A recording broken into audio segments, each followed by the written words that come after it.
General Hospital's polarities that Curtis asked for stubbornness could make things worse.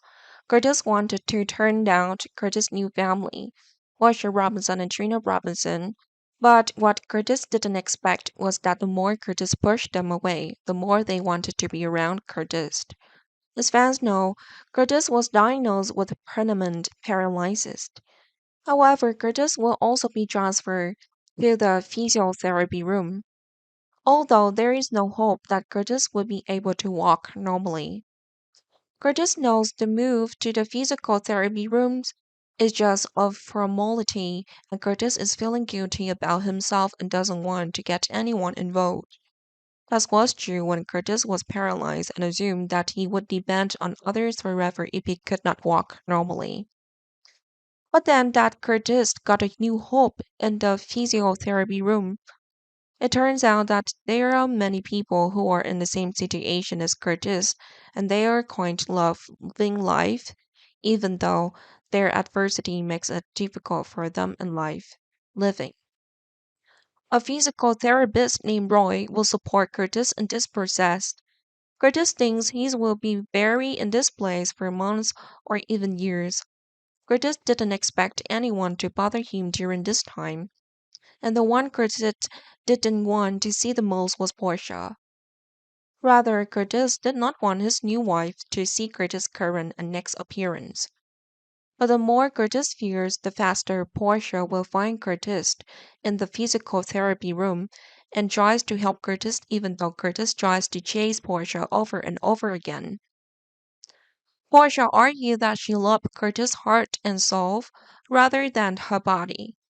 No matter how bad Curtis' situation was, Portia still wanted to be with Curtis.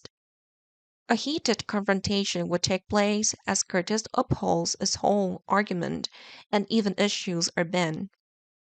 Curtis will ask Roy and several other doctors to stop Portia from visiting Curtis.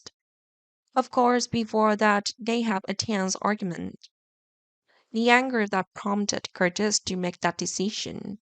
Portia argued that Trina went home and waited for Curtis' return despite Curtis returning home in a wheelchair. Curtis is impatient and declared that he would divorce if Portia continued to find Curtis. In fact, Curtis' mind already has that intention. The problem was that Curtis didn't have the right reason to tell Portia yet and was afraid that Portia would get hurt. It was only when things had reached the limit and Curtis found he had nothing to lose that Curtis decided to speak out. Of course, in the end, Curtis was still able to walk normally thanks to some miracle drug. Screenwriter won't let a good actor be stuck in a hemiplegia forever. Maybe it's just a test of Curtis and Portia relationship right now, but Curtis' return to normal won't be possible any sooner. Perhaps the one who brought that miracle cure was Selina Wu. On the surface, Selina knows kindness to Curtis and the others. But in reality, Selina has a plot, and the Savoy sooner or later belongs to Selina. Worse, after Curtis can walk normally, Curtis may also have to become another henchman of Selina because of the previous agreement. In the end, Portia attempts to disapprove of the divorce might bear fruit. Portia and Curtis will continue to be husband and wife in the future despite Curtis' personality changes after working for Selena. Curtis becomes a new villain to repay Selena, and it is possible that Curtis will also be the one to oppose Sonny Corrento at some point.